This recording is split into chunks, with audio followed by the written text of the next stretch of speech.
And a very good evening to you. Welcome to Politics 101 on a Thursday evening. And a wonderful time to be a Guyanese and a West Indian because we get to partake in shaping the society that we live in. In this new age of technology, we can hold hands across the water and speak truth to power and get those in power going crazy. Going crazy. Good evening to all of you and welcome to Politics 101. Welcome to Politics 101. If you're joining us from Guyana, welcome. If you're joining us from the wider Caribbean, welcome. If you're joining us from the wider diaspora in North America, in Europe, in Africa, welcome. This is the place to be at 7 o'clock. 7 o'clock in the evening. Of course, at 8 o'clock, it's Sherrod, Duncan, and at 9 o'clock, Brother Mark Ben Shop. And early in the morning, of course, Kedaki Amsterdam is on. And then I think early in the afternoon, there are a number of programs hosted by members of the People's National Congress. Well, it's been a busy day. Our guest tonight is going to be Robin Simon, political prisoner. She's not in jail, but she's held captive. Her right to travel has been taken away. They're seeking to criminalize her, and so she's a political prisoner in that sense. And she's also a martyr of our revolution, because we are fighting a revolution. We are fighting a struggle to bring about transformational change in our society.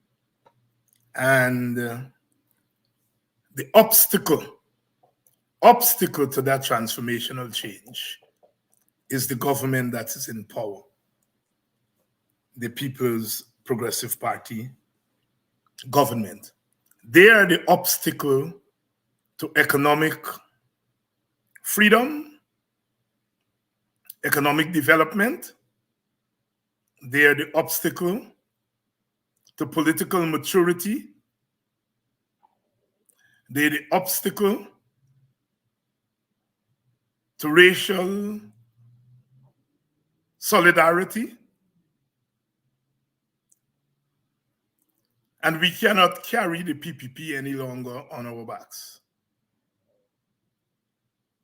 The PPP has to go. They have to go. They have to go. That is clear. That is clear. The most authoritarian government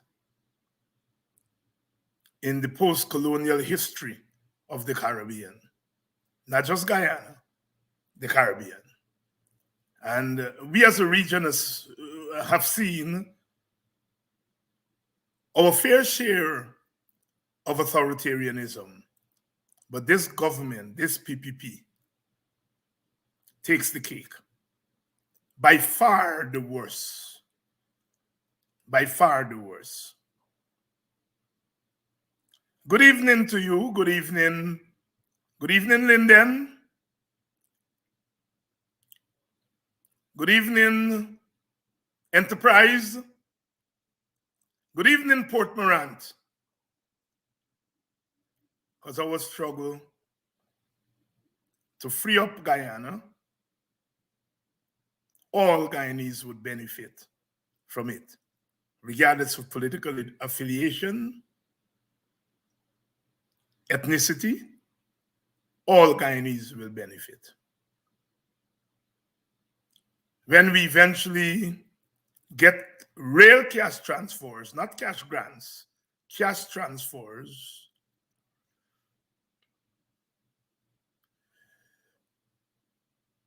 from 10% of the oil money given to each household, regardless of ethnicity and political affiliation.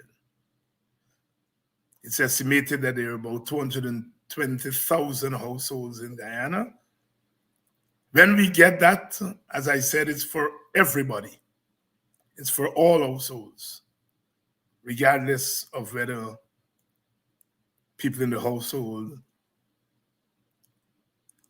are members of this party or that party, regardless of ethnicity. So we are fighting for everybody. We're fighting for everybody. But more importantly, we are fighting to get the knee of this government off the backs of African people. They're squeezing all Guyanese, either by design or by default. But they are directly squeezing the section of the population that they know didn't vote for them.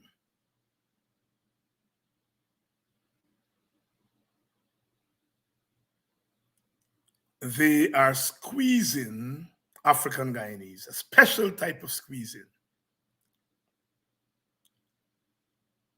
And they gotta go. The PPP has to go. They gotta go. And their enablers and friends must know there is going to be a post-PPP. People are free to affiliate themselves with whatever party they want to. We have freedom of assembly in the Constitution. But when you begin to fetch water for the PPP,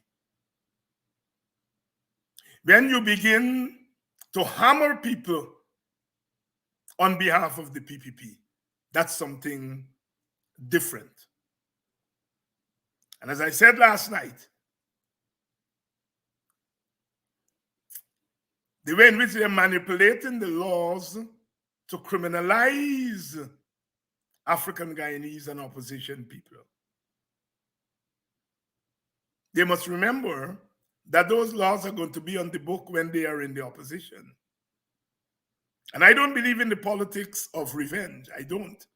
That's a PPP thing. But I know a lot of supporters of the no opposition. They are going to want the government to give the PPP some of the medicine, its own medicine.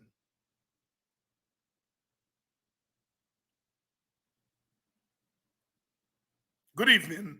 Welcome to Politics 101. We come in here tonight. Mr. Jack Dio surfaced. You know they've been coming out one by one by one. As Irfan, Anil, the head of the army, the chairman of the Joint Chief of Staff, the chairman of the Joint Forces.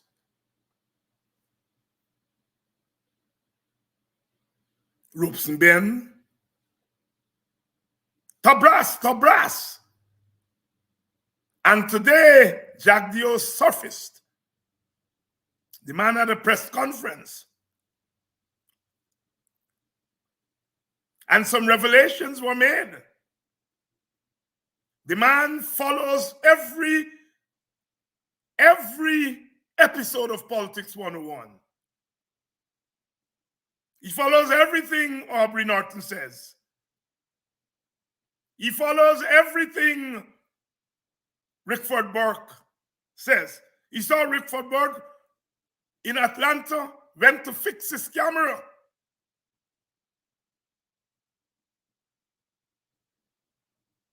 My guest tonight is going to be Robin Simon, political prisoner and political martyr. Jack Dio said some things today. He came after me a lot, and I expect that. He said some of us on the platform, the WPA platform, helped to kill Walter Rodney by collaborating with the PNC. Talk about breaking law. Talk about libel. Talk about libel.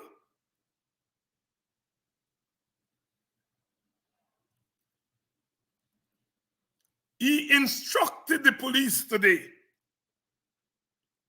to charge us. He said they should have charged us in the first day. But it's not just the charge. He said, when the police charge us, we will retreat. So the PPP wants the WPA to retreat. And the way they plan on getting us to retreat is to tell the police to charge us. They want us to retreat. Their statements and condemnation are not causing us to retreat. So Jack Dio instructed the police today. He's the DPP. He said, this is a matter of law and order.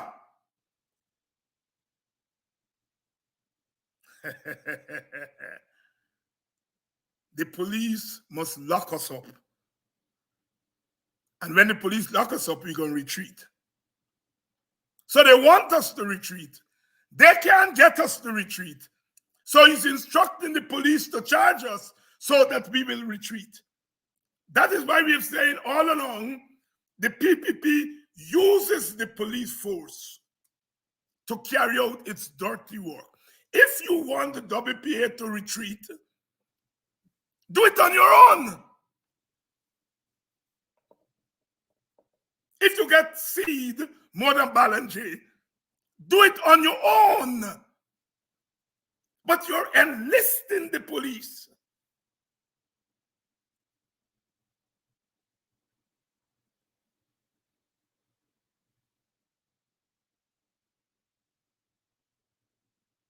He's instructing the police to charge us. There you have it. There you have it. The second thing the man said today, on Sunday night, Ogunse called for power sharing as a solution to our problems. He says no to power sharing. They're not going to share power. He has closed the door on sharing power. He has closed the door ultimately on national reconciliation. On national reconciliation.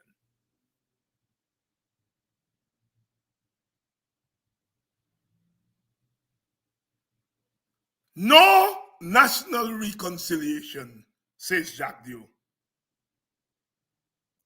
Let us remain divided.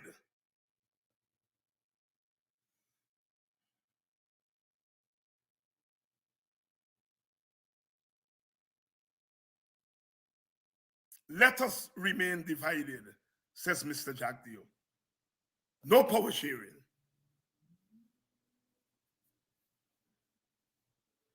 He said we don't have shared values. I thought we were one Guyana. I thought we were one Guyana. That we had shared values. The man said today, we don't have shared values. So we can't share power.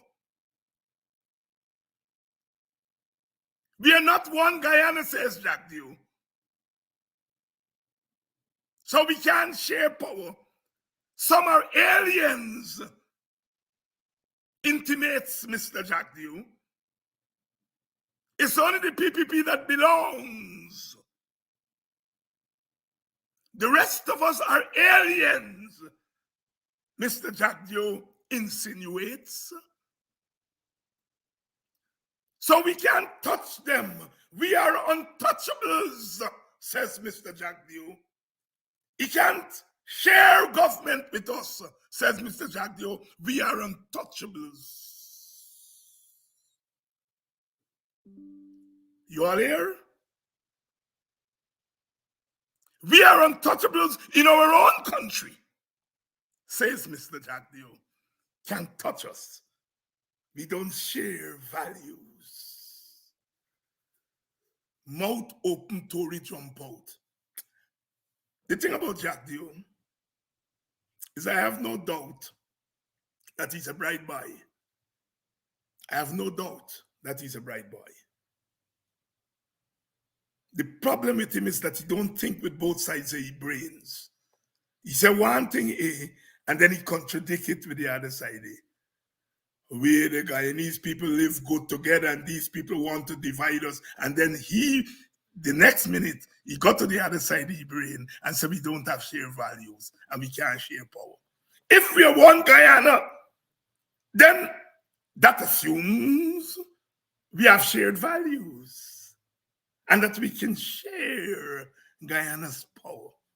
We can share the decision-making power. We can share the distributive power. But Jack Dew said, no, we don't have shared values. He's a bright boy. I'm sure he's bright. He's not a critical thinker. So he says one thing here and then says the opposite here. Contradictory. He doesn't have critical analysis skills. But that's not my fault. I never teach it.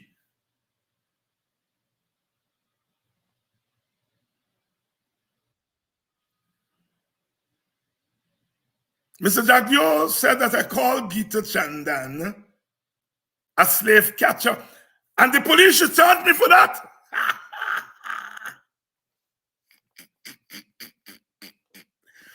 The police should charge me for calling Sister Gita a slave catcher.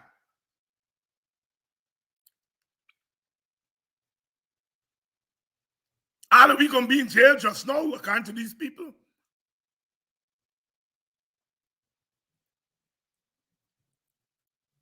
The man then encouraged Sister Gita to sue me.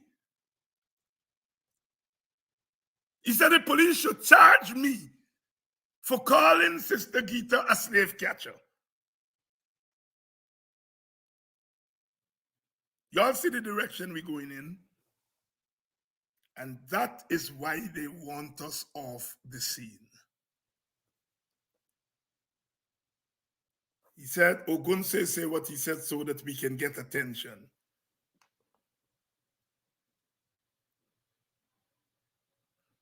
But if he knows it's attention we want,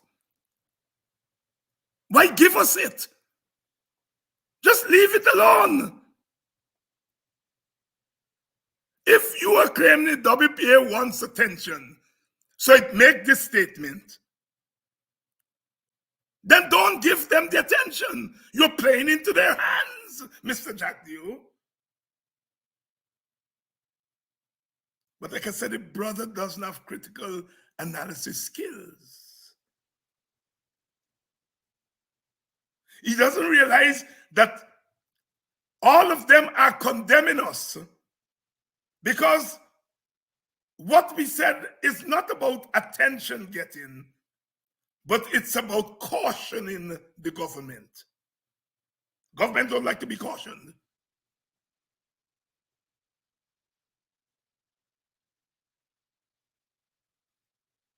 I don't know if he's in touch with the brothers and sisters, but he said that in his estimation,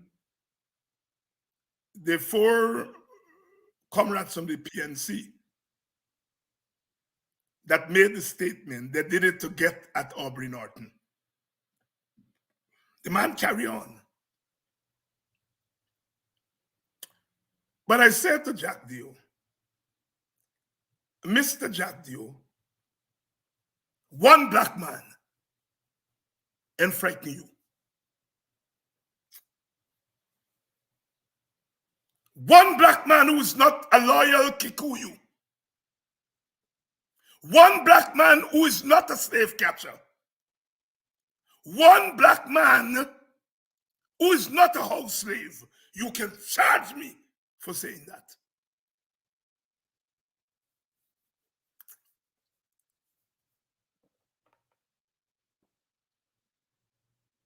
You all have run roughshod over this country for too long.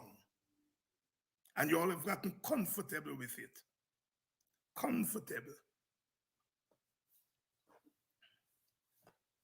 And you all may frighten a few people, but there are many of us who are not afraid.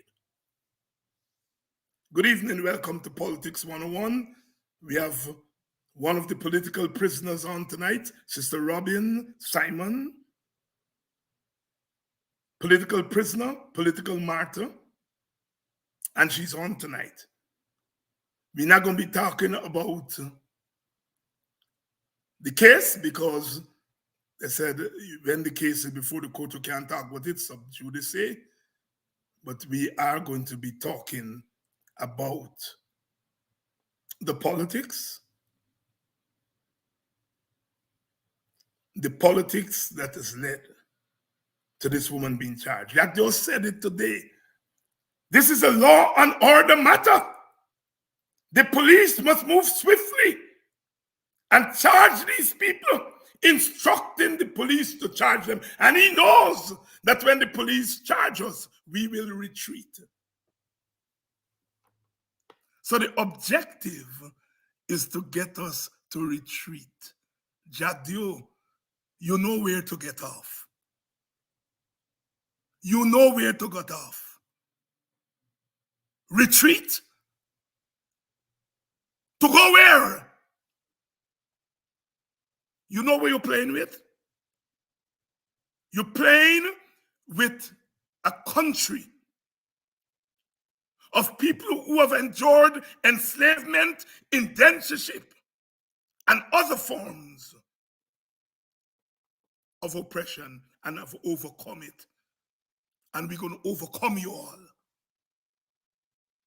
There is life after the PPP. I don't believe in the politics of revenge. But there is life after the PPP. Are you do? Are you do? There is life after the PPP. 2 morning more. 2 morning more. 2 morning more. Instructing the police to charge people because you all want people to retreat. You see, the thing about these people, like I said, I'm sure they're bright, but they ain't get political sense. And that's where we're beating them with. They don't have political sense. They're bright. But they don't have political sense. Here is that man sitting at that press conference today and spend his time cussing Hamilton Green, cussing Aubrey Norton, cussing Rickford Burke, cussing David Hines, cussing Takumo Gunse. If you see paper, you get the paper high, so high. A paper full of cuss. Cuss board. That's why you must call, cuss board Jack Dio. This is a man telling the police they must charge Ogunse for making reference to the police. This is the man that cussed the police and said the police just kick down the door and go in and rob and rape people. Jack Dio, in his own words, he's inviting the police to charge he too.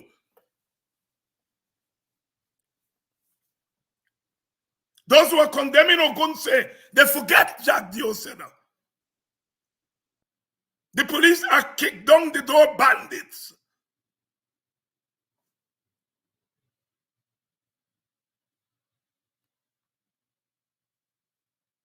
Isn't he trying to incite people against the police force? They said Jack Dio, they said Ogunse trying to incite the police force and army against them. Is he not trying to incite his people against the army and police force? Isn't that sedition? Isn't that treason?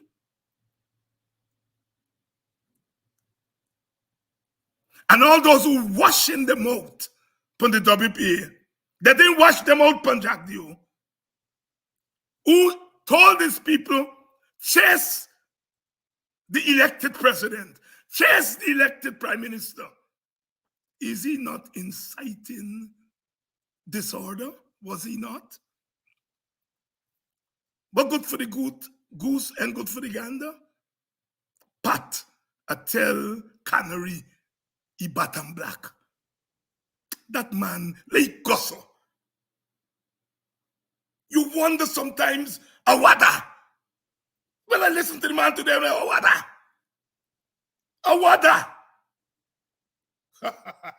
Good evening, welcome to Politics 101. You see, God make laugh. And if it wasn't for laugh joke,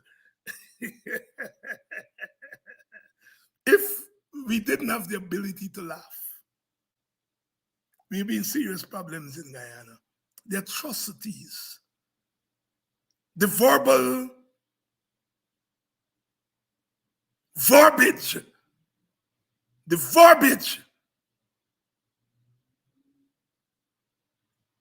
verbal masturbation that you hear from these people, sick your stomach.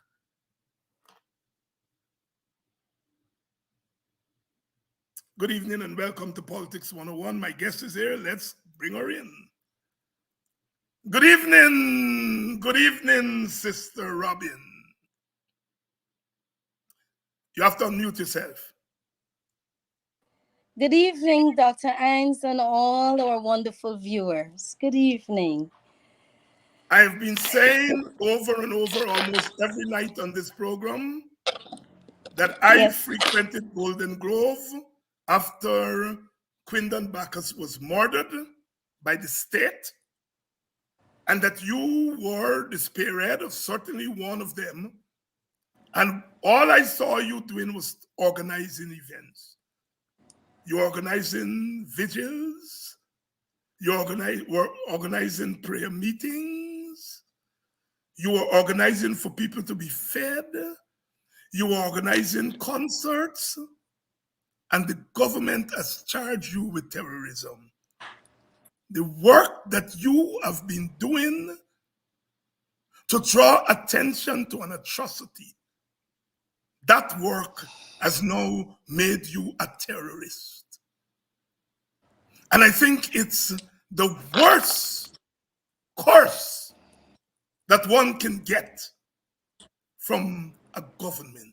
I don't want you to talk about the case, but I want you to talk tonight as a human being, not as a political activist, as a human being, as a woman who has dedicated herself to public service, following in the footsteps of other members of your family. What is it that your government, how do you feel that your government is hounding you, is criminalizing you? How do you feel as a citizen, a human being? First of all, I must say good evening once again. Dr. Ains, my feeling is unexplainable. But I am going to say that I am happy I experienced this because I have a story to tell my granddaughter or people's children, anyone that I meet. I would have a story to tell. about this present government added to all of what my family experienced as well through the PPP government. It's just an added story. It hurts, it is disrespectful, but deep within me, a part of me, I am happy that today I can safely say that, this was just this is just an experience added to the book of my family's life, especially the pain my mother and grandmother felt for losing a brother and a son, an uncle that I never met. And in case the audience doesn't know what you're talking about, I had the privilege a few years ago of, is that your mother or your grandmother? The one who had to move out from Enmore and come to Haslington? My grandmother and my mother. And your mother. I had the privilege, along with Sister Alisa Trotz, of going to that home that you now occupy and speaking. And I remember the pain in that woman's voice and body as she recounted losing family members during the civil war of the 1960s. And how she had to move from Enmore, ethnically cleansed from Enmore, and had to move to Haslington. And you are a product of that experience. And now you are facing Yes. the same kind Yes. of persecution, this time from the government. Speak to that. Yes. Same government. Same government. Yes. Same government. Same government, because it was in the time of PPP. It was not C at that time. And now I am experiencing this at this time. But Dr. Hines, I'm going to say, Muhammad Ali, the great Muhammad Ali, has a daughter who picked up boxing just like her father. She never lost a race. I was looking at her documentary a couple times back. She never lost a fight. Sorry. One day they had a fight, and she sustained bruises about the eyes, I think, and the lips, and everybody thought that she was gonna lose this fight. But then she regained her strength and came back and won the fight. It was a rematch, and she won that fight. And the reporters asked her, they said to her, how did you do it? And she said to them, I looked at how I looked at my father and all the fights he won. It was a struggle for him. And I'm going to say this tonight, that my African brothers and sisters, we have to see ourselves as Muhammad Ali's daughter. She looked up to her father. We have to look up now to our foreparents and remember what our foreparents fought for and stand up to win this fight, because without there can never be a change if we do not have a radical structural change. We have to see ourselves as Muhammad Ali's daughter and stand up and reclaim what is ours, because our foreparents did it for us. So we have to do it now for our children and our children's children. And we have to win this as a collective body of people. Take the chain and let's go. We have to break this racism thing. And people just living normal and comfortable with this thing. We have to wake up. It's time. We have to wake up. It's It's time. time. It's time. Mr. Jack Dio, now that I know you watch my program, I'm not honored. You're not an honored guest. You're not an honored viewer. But I'm glad you watch because there's some things you can learn from this show. But quite apart from that, watch this young woman. Watch the pain you have caused. Watch at this woman and ask yourself what an asset to our country she is and can be. And because of your decadent mode of governance, she is she has to spend her time resisting, resisting. But as Brother Jimmy Cliff said, as sure as the sun will shine, I'm going to get mine. I'm going to get what's mine. As sure as the sun will shine, I'm going to get mine. That's what the sister is saying here tonight. And I know she's a Christian. And she'll say, because he lives, we will face tomorrow. Yes. We will face tomorrow. Yes. We are not done today. We will face tomorrow. Exactly. Who will have to jail 200 and 1,000 of us? Take some of the oil money and build more jails. Because like those little children during the civil rights struggle in the United States of America, 12 and 13, facing down bull corners and prepared to go to jail. We are prepared to go to jail. You can order the police. 200 and 1,000 of us will fill your jails. But when we come out, Martin Carter said, I will come alive again and laugh again and walk out of those prisons. And you know, when we walk out of those prisons, there is life after the PPP Jack deal. Understand that. Understand that this time in a long time, you have some fearless, you have some fearless black brothers and sisters waiting on you. You get more see than Ballinger. You get more see that we shall see. Robin, Yes, Doctor. let me take you back to Quinton Bacchus's murder last year. Has that wound closed? No, Dr. Hines. While I, and I know my sisters, the other protesters who I joined, because remember, I joined the protest and I became fully a part of the protest.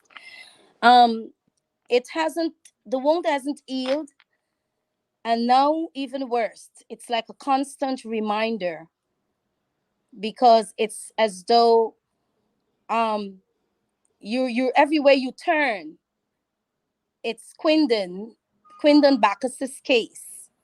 Everywhere you turn, something comes up that always relates to this young man. That's one. And two, justice still hasn't been served. So the wound cannot be healed for me, my other fellow sisters and brothers, the parents of Quindon Bacchus. The wound can never be healed. It can never be healed. Because onto a day like today, the president of Guyana did not stand in solidarity as this same Jagdio did, who mentioned a couple weeks back that he understands the plight. Well, let's say he understands how we feel. And the elements as he described the people or the persons who choose the cry or the cause that we were fighting for to do whatever, I don't know. He called them elements, forgetting that within his party, in the higher chair, the people who are governing this country, they themselves are elements, um, are still out there. Some of the elements are being promoted just after Quindon Bacchus's murder. Some of these elements are promoted. Then we have three African Guyanese brothers facing the charges for something that was done as a team as a team of young men who came up on this sting for Quindon Bacchus. So the wound can never be healed because we are still looking at the fact that um Brother McKinnon, as I should call him, he was stripped of his job and everything. The reports show that he was no part of certain things, yet he was there, but he is being victimized. I am going to say that. The other officer who took the case to CID, he is facing his spirits, his demons. And then we have Mr. This one, Christoph, who is locked away. But then what about the other officers who were there? We called on the DPP for them to reopen this case, reopen this investigation. They never did. Where we were in Georgetown in the rain protesting, sun, rain, you name it, and nobody paid attention to those protests and our cries. So no, the wounds can never be healed because people are still out there scotch free that had a hand in Quindon Bacchus's murder. It can never be healed. It Can can never never be healed. the voice and the emotions of a Black woman. And Black women have been singled out by this regime. From the woman who was spat upon to the woman lawyer that was locked up for doing what lawyers do. To that young woman, the police kneeling on her back at Moko, Arcadia. To our own Rhonda Lane, who they are seeking to throw to the lions. To all our women who have to endure the hardships that have been imposed upon them, the cries of our women, the tears of our women are on this government. And we know from folklore that when people cry upon you, it means you have done wrong. There is life after the PPP. There is life. You all charge me for that. You all got about 15 charges I'm going to give you all tonight to charge me with. There's life after the PPP. I had an occasion when the WPA held that public meeting in Golden Grove a few years ago. The mother and the grandmother of Quindon were there and they came over to me. And in those circumstances, you ask yourself, what can I tell these two women who have lost a son and a grandson, who have to take care of a grandchild, who have to carry that burden, who have to look at that empty chair of their son and their grandson. I saw the pain. Even though they may try to hide it, the pain is there. The bloody hands of this government.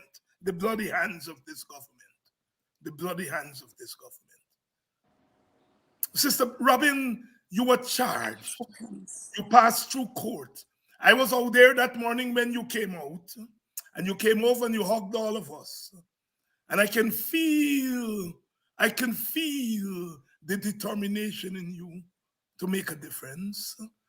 And so 2 days ago, you were poised. To lead another march.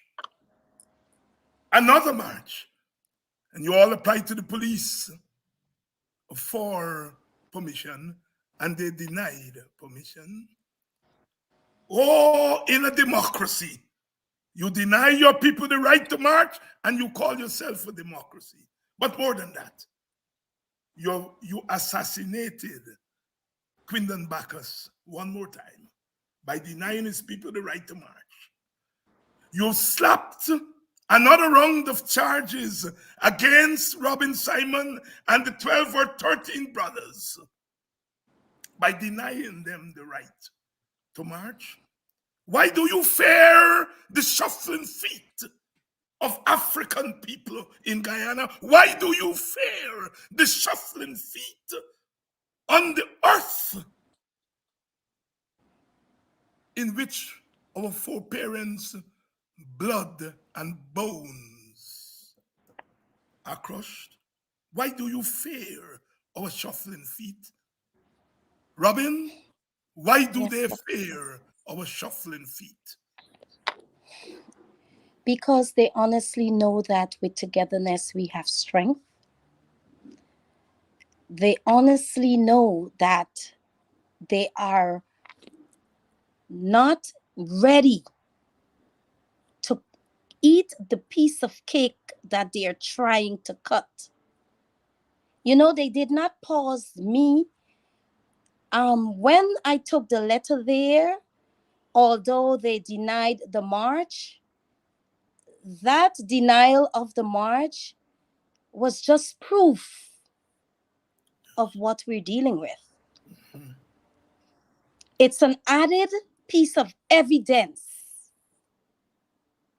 to the corruption of the Guyana police force and showing to the world that politics is playing a major part within the police force, including racism. Including racism, including They race. just gave me two letters that I'm going to keep as evidence. You see, they did not know what they did to me. They didn't fully understand. Mr. Pajram may have taken orders or he just decided to do whatever he thinks, but he does not understand what he did. He played right into my camp. He played right into, they have once again played into my camp. They have played once again into my camp because you have denied me my right to, to a peaceful march, to a peaceful protest. You have trampled on my right. So they have just given me evidence again to show the world that we have a big problem in Guyana, which can never be solved if we do not have a change. And I need that change. I need that change for my children. I need that change for my grandchildren. I need that change for my senior citizens. I need that change for my ancestors to rest in peace. Because right now we are disturbing them, we are waking them up, we are Yeah, calling them, we are summoning them to intervene with the mercy and the strength of God. We need their intervention at a time like this. That is what we know. We need to continue to disturb our ancestors and hold on to them and not let go until we have a change. There must be a change for all Guyanese to benefit from what our ancestors fought for, which is our freedom and our rights. They've played into my camp. they played into my camp the voice, the passion of a woman who was being scorned by your government, but know that you have not been scorned by your people. We stand by you, we stand with you. You are our martyr. I want to get your perspective on something. Go right ahead. You see, politics for me is not just party and It's also about humanity. You know, your family place, I remember 20 years ago and probably more, it used to be where we went every Thursday night, karaoke. And I know that you come from a family of business. You yourself are into business. Yet you hear people say that black people can't do business and black people this and black people that. And we don't like to burn with belly, we like to sport. And so we can't do business. As if there is something biological about doing business, you know? Your head got screwed Yes. on a certain way. Yes. Your family has been doing business from All the then time. to now. From All the then time. to now. Give me your All the perspective time. on that obscenity that black people can't do business. Dr. Hines, when our foreparents came to, when they brought our foreparents as slaves, they were not dunces. Our foreparents were not dunces. They fought a battle right on the massa nose, and massa did not even know. So black people are not dunces. We, in this, listen, first of all, before I go any further, oh, I am so dedicated to this struggle. I have stepped aside from my business. I am not currently working. My focus is the struggle right now. That is my focus, getting out there. But you see, the African race, our African brothers and sisters, we know what we want and we go after it.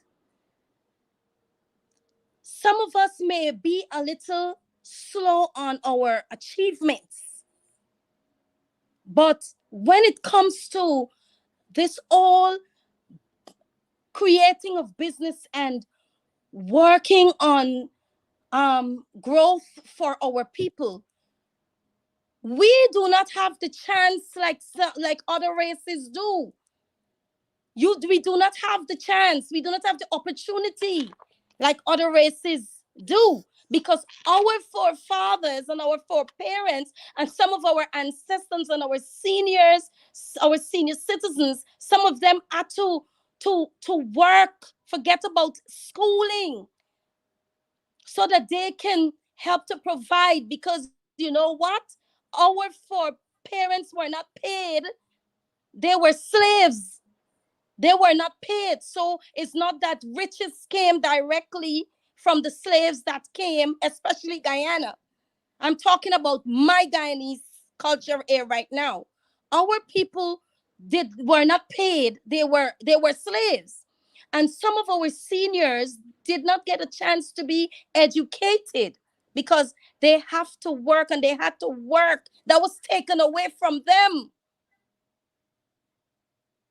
So all in all, if the people are not given an opportunity, if some people can go to the bank and get loans, not all black people gonna go to the bank and get loans. They're not. And we as Afro Guyanese, we need to come together and create maybe a bank or some lenders program, something that we can do. All our African brothers and sisters who are financially empowered, you have it. We need to come together and try to empower our people, because we are not a dumb race. It's just situations that sets us back. But put us out there, we can do it. But we have to be given the same opportunity as every other race. So it gone back to the same thing. We need to have a change, and remember, not even remember, make sure that whatever change we have works for the benefit of everyone, all Guyanese. That is what we have to make sure.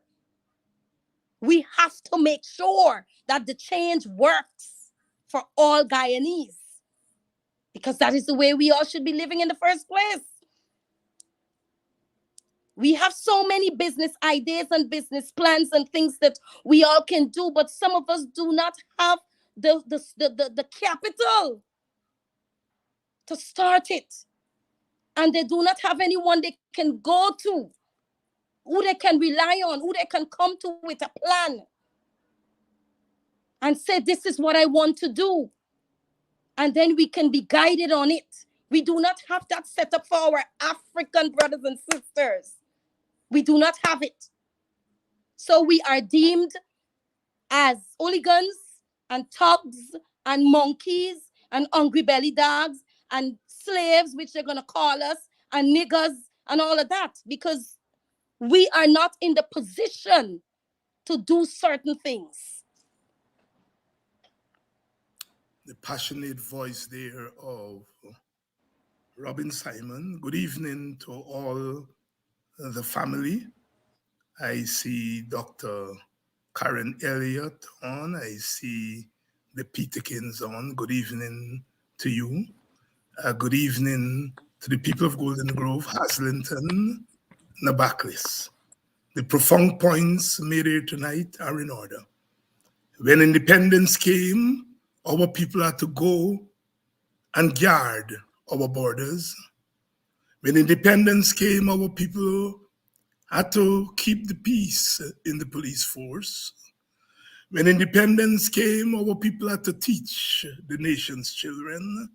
When independence came, our people had to nurse the nation's sick. When independence came, our people had to mine the bauxite and the gold. If we had to protect this country, while others made money, because they didn't have to protect the country, they didn't have to police the country, they didn't have to teach the country, they didn't have to nurse the country, little money, they could accumulate wealth behind our backs, and then they have the temerity to watch us today and tell us we ain't get wealth because we're lazy. A set of ungrateful people. Ungrateful people. And I'm not talking here about the ordinary Indian people, because even if they say it, it's because they've been socialized to say it by the wicked leaders. We have given this country so much, and all this country can give us is jails, charges, bulldozers. But we are in fighting mood. This is a season of resistance. And we're going to build that resistance one by one. We are going to wake our people up and say to them, be ready. Be ready to take back your birthright that was taken away from you by this government. Be ready to take back your human rights that have been taken by this government. Only we can retake it. Nobody, not the Americans, not our Indian and Amerindian brothers and sisters can do it for us. We have got to do it for ourselves. Frederick Douglass, the great African-American freedom fighter, says, power concedes nothing without a demand. Jack, do you understand that? And that's why he wants us to retreat. And he's telling the police, charge us so that we will retreat. Because he figure they charge Lowenfield, they charge Myers, they charge Trevor Ben, they charge all the African brothers and sisters with the hope that we would retreat. But we are saying to them on this day, in this time, no retreat, no surrender. No retreat, no surrender, Barrett. If you didn't think you meet your meter now in the great awakening of our people.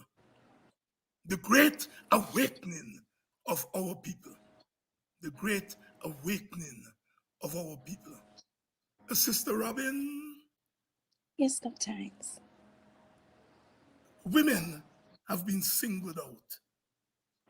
I called some names and I'm sure I missed some names. In this period, spitting on women, kneeling on women. We come from a matriarchal culture in Africa. In Egypt, in ancient Egypt, the women owned the property, not the men. The women owned property, not the men. Long before they were talking about women president, we had women leaders, the queens. We come from a culture in which women were central to the shaping of our cosmos. Why do you think they're singling out women? Why do you think they're singling out women? Because we have the strength, Dr. Hines. We are brutal. Women can be very brutal. You understand? Because we know the pain of bearing children. We know the pain. We are the ones in the homes who has to balance the little bit of money that we have.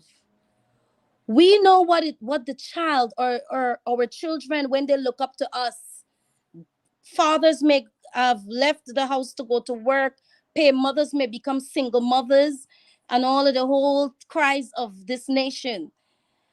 But when our children look to us and say, I am hungry and I cannot provide that lunch or the dinner or breakfast or something for that child to eat, it hurts. We know that pain. I'm not saying fathers do not know the pain. But you see, us mothers, we are we are judges, although we never went to school for it. We are nurses. We never went to school for it. We are doctors. We never went to school for it. We are even teachers. We are security. Women has the mindset to be prepared and takes on the role of every career within a home. So we are brutal when we get ready because we have to make all those decisions sometimes on our own. On our own.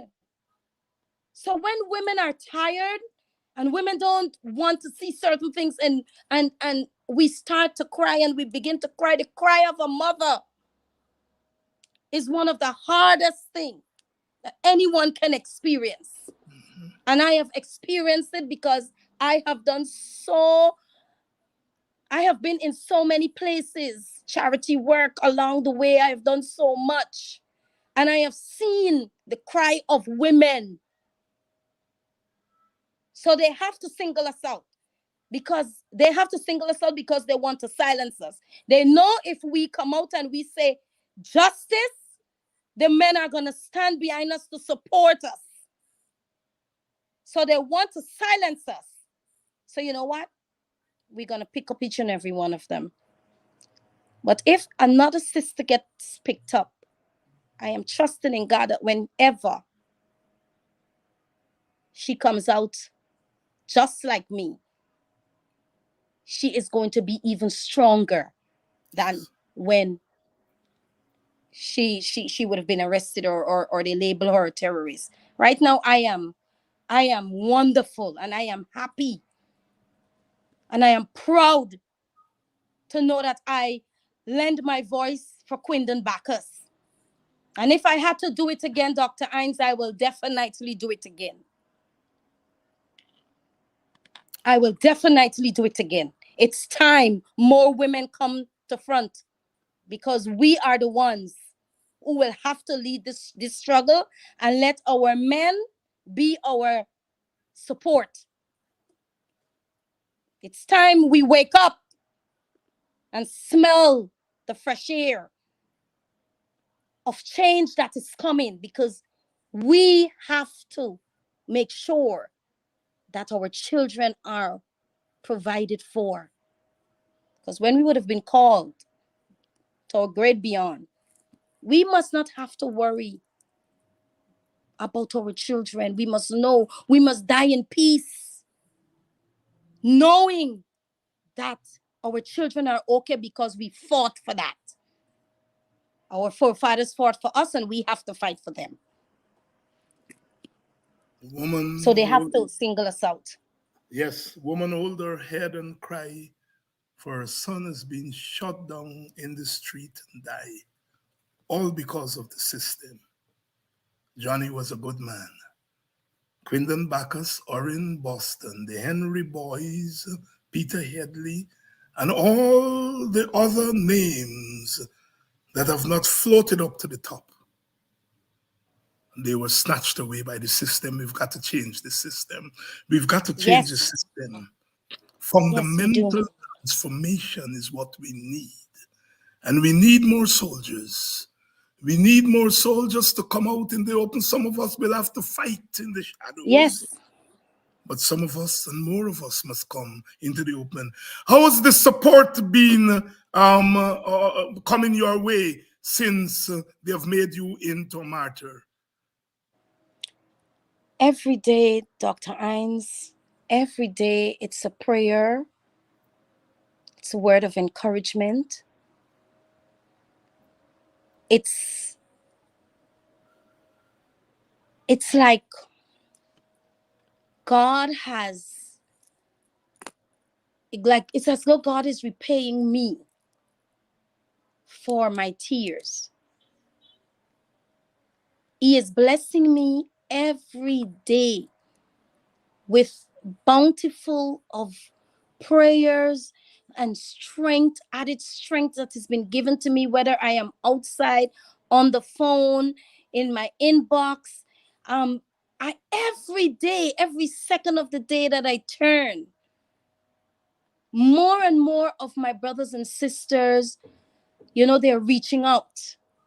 They are lending me their support. But I do not only want, I want to encourage everybody to not only lend me your support with your words.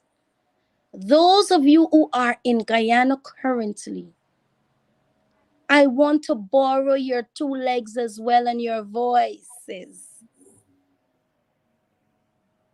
I need that. We need that. We have to show that we are strong in numbers. We cannot have change if everybody is not sounding or crying or shouting or giving out this one message. We need, we need, we need your strength. We need to borrow your legs and your voices. Because people now, everybody falls on this live.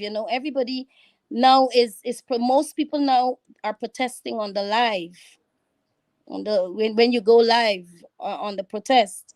People are staying in and they're shouting. That is only for the people who are out of this country. Those of you who are living in Guyana, I know you're afraid of victimization and all of that, but we need your strength out there because you're experiencing it just as we are experiencing it. We need your financial support. If you can't come, you support in whatever way, because when the time would come again for us to say, let's take the streets to cry so that our sweat can fall on the ground, to muster and grow because of what we are fighting for, we need added strength. I love the fact that people are embracing me, but what I would love even more is to see people are coming to me and ask me, sis, when are you ready? Especially the women, especially my sisters. When are you ready? That is what I am not seeing. I am seeing the hugs and the kisses. We are seeing the financial donation towards the legal fees and towards the cries of the people. We're seeing that. But what we want to see more is our people in action. We want to have more persons on the ground who just ready. Sis, when are you? Because everybody's gonna tell me, oh, Robin, do this, do Robin, do this. But how many persons are willing to stand up with me and by me, around me? But nevertheless, it is a struggle, and if I have to do it alone, I will.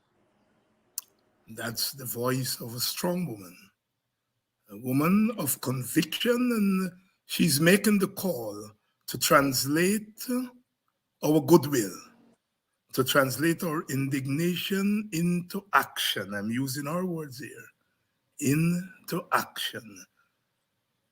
Uh, we must beat fear. We must overcome fear. We must overcome fear. Because if we don't overcome it, we will be consumed by it. And that will open the doors further for the men of the night, the dark men with dark minds to come in and to continue their plan to slaughter us. But we are human beings. We are endowed with all the attributes that our Almighty God has endowed the human species with.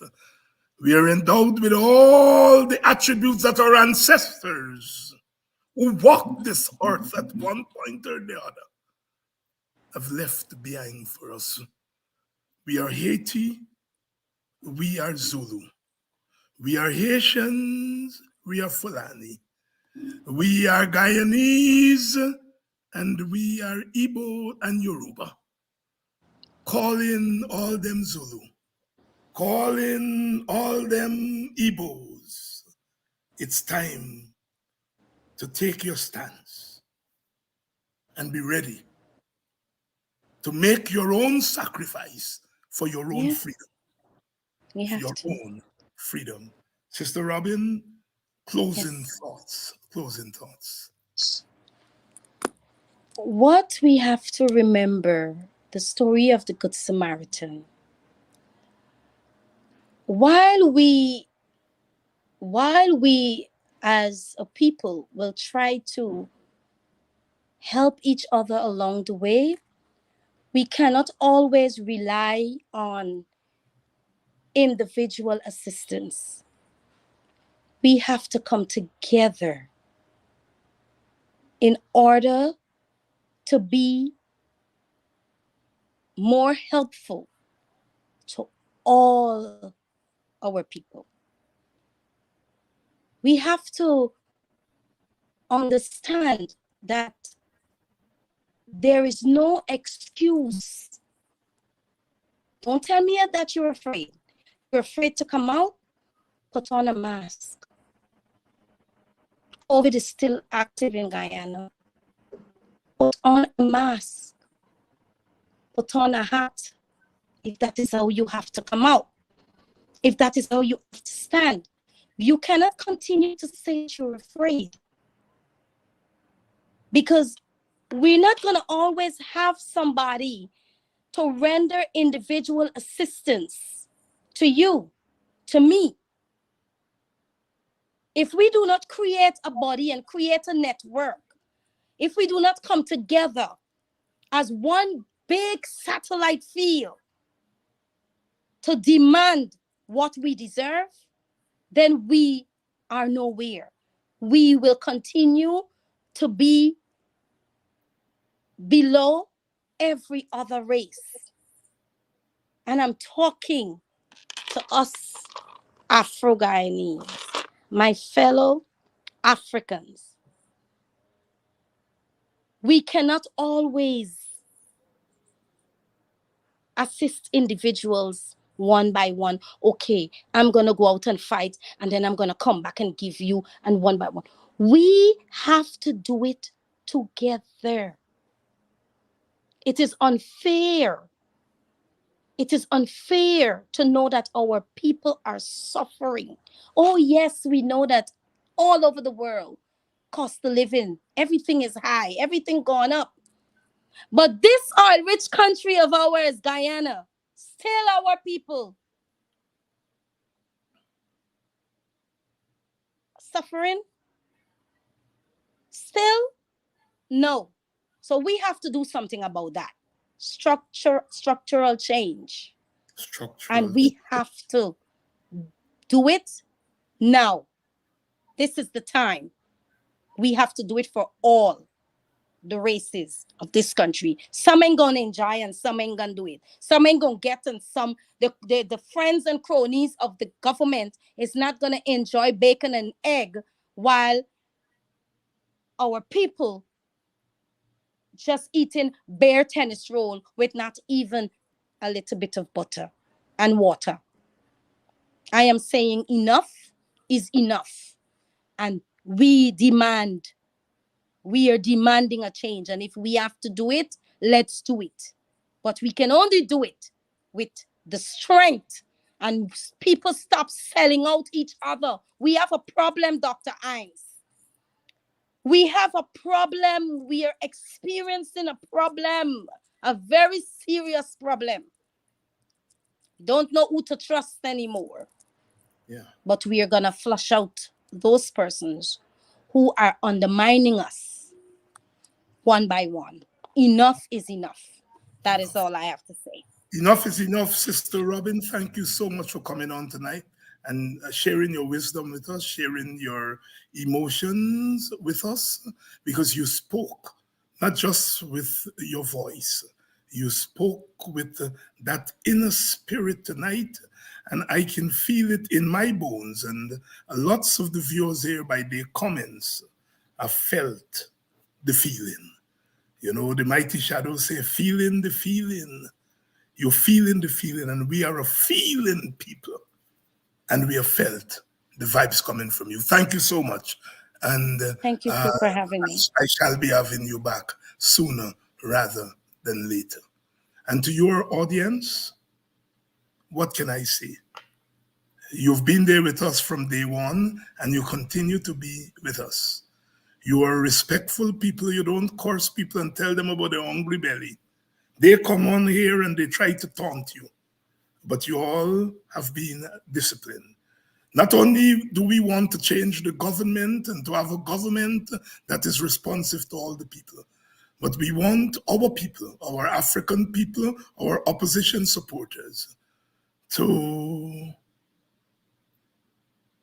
be an example of what civility is, to be an example of what racial and ethnic respect is.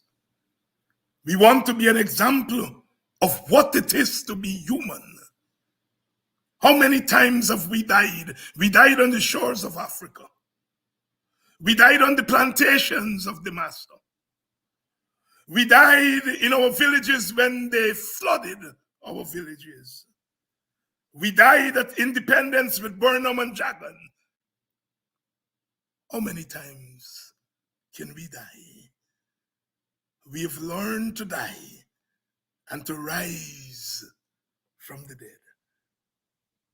We have learned how to die, but we can teach the world how to live. Because every time they count us out, we come back stronger than ever, stronger than ever. And this time, we shall rise again, we shall rise again. Peter Tosh said, arise, black man, arise. Arise and know thyself. Paraphrasing Marcus Messiah Garvey. Arise and know yourself. Never mind who trembles when you arise. Never mind who charges me or other mouthpieces for sedition, because we ask you to arise. Arise, black man. Arise, black woman. Arise and know thyself. Arise and take your equal place as Guyanese. Barrett, I know you're watching. And you know, Yoruba alike. You know, I never cuss you. I cuss Irfan, I never cuss you. But you tell yourself that you's a badass. That's what you tell yourself when you just stalk out the thorn. And every time you do that, all you do is radicalize our people. Keep talking, Barrett. Do we work for we? Radicalize our people so that they can trip you off your scales of power. Tomorrow night, Black Matters.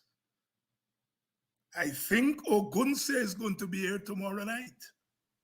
I think Ogunse is going to be. Barrett, Ogunse might be here tomorrow night. Make sure you come on early and wait for the show.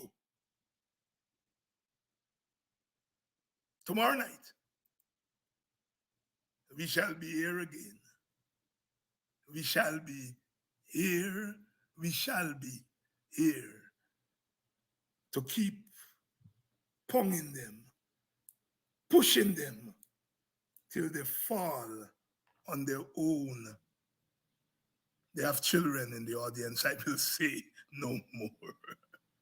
I will say no more. Good night. Until tomorrow night. Black Matters. Black Matters.